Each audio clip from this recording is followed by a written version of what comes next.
गुजरात पवित्र यात्राधाम विकास बोर्ड के सचिव रमेश मिर्जा की ओर से नर्मदा मैया के परिक्रमा रूट पर सुविधाओं का जायजा लिया गया। नर्मदा मैया की उत्तर वाहिनी परिक्रमा शुरू हो चुकी है और बड़ी तादाद में श्रद्धालु पंचकोशी परिक्रमा यानी कि उत्तर वाहिनी परिक्रमा के लिए पहुंच रहे हैं।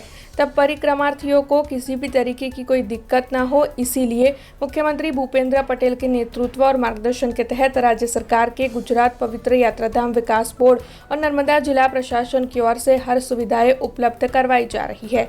ऐसे में गुजरात पवित्र यात्राधाम विकास बोर्ड के सचिव रमेश मिर्जा मंगलवार की शाम को नर्मदा जिला के रामपरा घाट पर पहुंचे थे और उनकी ओर से पूरे परिक्रमा के रूट का निरीक्षण करते हुए सुविधाओं का जायजा लिया गया था। वैसे इस दौरान उनके साथ नर्मदा के अन्य अग्रणी भी मौजूद थे।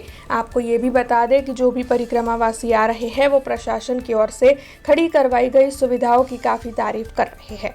नर्मदा परिक्रमा, पंचकोशी परिक्रमा, उत्तर वाहिनी परिक्रमा तारीख 29 मार्च થી 27 એપ્રિલ સુધી યોજાનાર છે। તે અન્વયે ગુજરાત સરકાર, ગુજરાત પવિત્ર યાત્રાધામ વિકાસ બોર્ડ તથા જિલ્લા વહીવટીતંત્ર નર્મદા દ્વારા સુંદર વ્યવસ્થાનું આયોજન કરવામાં આવેલ છે। આ 30 દિવસ દરમિયાન જે નર્મદા પરિક્રમા યોજાનાર છે તે દરમિયાન સંપૂર્ણ રીતે વ્યવસ્થા અહીં કરવામાં આવી છે।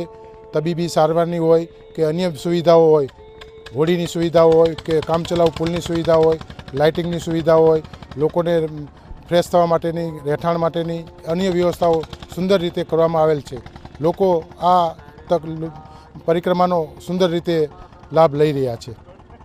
हमसे जुड़े रहने के लिए हमारे YouTube चैनल को सब्सक्राइब करें और नई वीडियो की नोटिफिकेशन के लिए बेल आइकॉन को दबाएं।